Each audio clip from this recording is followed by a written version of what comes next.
So as we enter into the start of the fourth quarter of our fiscal year, I'm going to give a brief update on where we stand with our budget. This will be a presentation similar to what I've given to you previously about giving you just kind of the highlights, a very high level of where we're headed and how things are going so far. So as we talked about before, we have obviously the COVID-19 environment has changed a great deal of what we've been doing and how we've been handling things over the course of this year. As I previously reported, when we had learned that Peapod was announcing that they were closing their facility, we'd blown up our budget as early as 11 days into the budget cycle. So that was early January. And so it's been a roller coaster ever since then. So obviously we have a number of different funding sources, and we previously reported on those, and I'll give you some highlights of where we're at now. So we had previously adopted a $29 million general fund budget. That's the main financing tool for the village's operations and a lot of the vast majority of our personnel costs, a lot of our operational costs, and a lot of our infrastructure and equipment costs. Pretty much what we've had to do is we've trimmed a little bit over $2 million off of our expenditures in the face of what we're projecting to be reduced revenues of about $2 million. When we last presented this number back in June, and consistent with what we had presented back in April, we had previously projected that we were at about $1.74 million off the track. We've increased that by about another $250,000, and we'll talk a little bit about that here. Really, it's coming down to sales tax. We had adjusted the loss of the reduction in sales tax.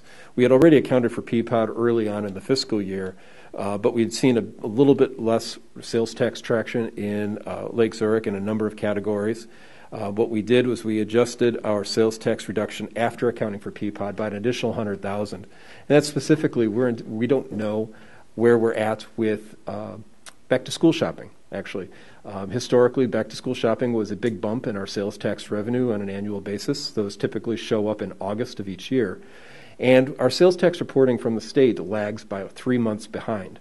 So we won't know until November where we're going to be with our August sales.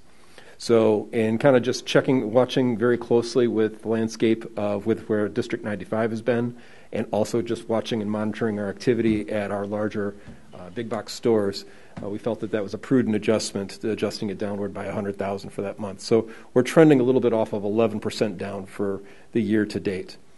As we had previously reported, it's kind of holding steady, is that the general retail, the big boxes, have been about 20% off of their pace. Again, we have adjustments there for reduced back-to-school shopping, but we'll in a couple of months, we'll see where that's actually at. Gas has been down. Not only has activity been down on a gallon purchase basis, but also the price of gas has been reduced as well, which has an impact.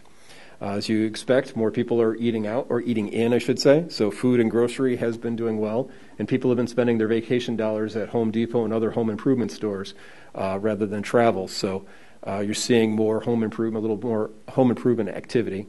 The restaurants and bars obviously have had a rough go this year. A lot of them seem to be just hanging in there. Obviously, they've seen a significant reduction in their revenue activity. I guess the one update that I have to share, and just to point out, which is a big, nice addition, is that McDonald's at Eula Road and Rand Road has reopened. So that was what had been closed for up till this point this year. And then all the other categories are all over the place. I couldn't even categorize or summarize for you at this point where the other businesses are at. These are some of the previously updated reductions. Income tax receipts so far are actually trending a little bit better than what the state had given us as an estimate. However, then again, state income tax numbers lag a bit too. That's based on a per capita basis. So while the local unemployment rate in Lake Zurich has not reflected a huge change, because it is the state income tax number is reflected as statewide employment or unemployment impacts. There is going to anticipate a reduction there heading into the fourth quarter. So hopefully we won't see that, but again, it's built into the budget just in case. Video gaming had been shut down for, I think it was 5 months, and then has been allowed to reopen. So we have seen a bit of a bounce back there, but obviously down for where it was in the year. Traffic has been down as well. And Parks and Recreation, obviously, pretty much has been a lost year. Now, the Parks and Recreation Department has done an excellent job in curtailing all their costs, but there is a net reduction as they were generating a little bit of surplus money that was going back into overhead, staffing, and minor buildings. The two areas I should say that have stabilized that we had previously had downward adjustments for, building permits and utility taxes were pretty stable. They're pretty close to where we had budgeted for this year. So we're seeing a lot of pools and decks and fences and a lot of smaller home improvement projects. They aren't necessarily high visibility, big splashy projects, but a lot of activity at the home level has been very well received and very well welcome. Again, we'd seen the PPOD on the expenditure side. We've been holding positions vacant. We've reduced our capital and equipment placement transfers. And then, again, I'm calling this the death by 1,000 paper cuts. The departments have done an excellent job in holding back on all the thousands of little decisions that go on a daily and weekly basis, holding back things at the $500 level, the $1,000 level. Those all add up when you add it up across an organization as large as ours. So, credit to our department heads and their supervisors and to the line staff throughout the organization. They've done a great job in holding the line on these more discretionary lines.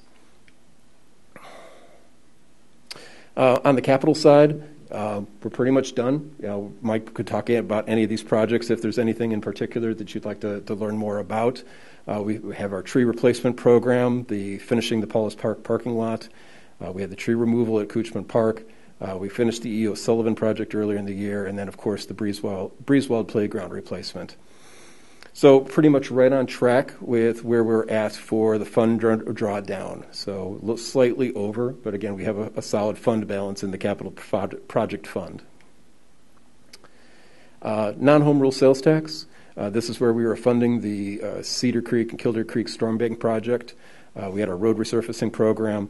And again, what we're looking at is that the revenue on the non-home rule sales tide is about 18% off of where we were budgeted. So again, that we spend money that we take in.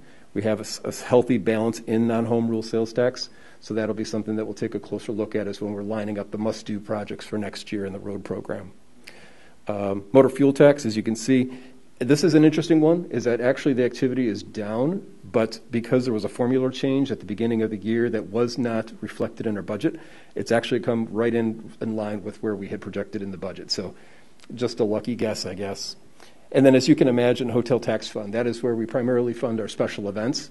Obviously, we didn't make those expenditures, but the fund itself is severely hit, as you can see, down by well over half of their typical sales at the hotel. So hopefully that will bounce back as the economy moves forward.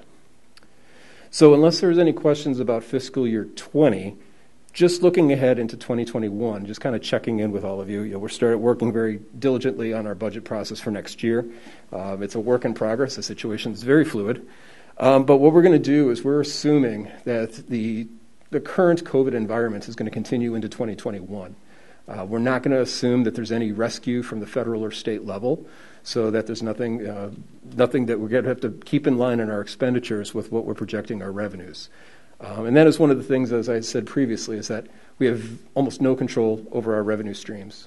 Being a non-home rule tax capped community, that is all it's all set by the state and statutory and federal levels.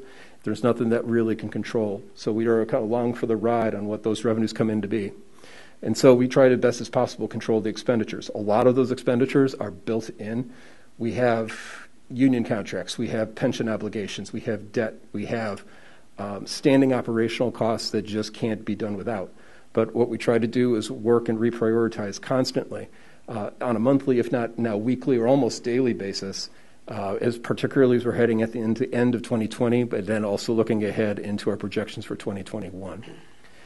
One of the things that I did want to just share with you in terms of strategic goals and objectives, we had talked about doing a new strategic plan. We were kind of due to do a new 5-year strategic plan, but what I'm recommending is that we take kind of a 6-year option on the 5-year strategic plan.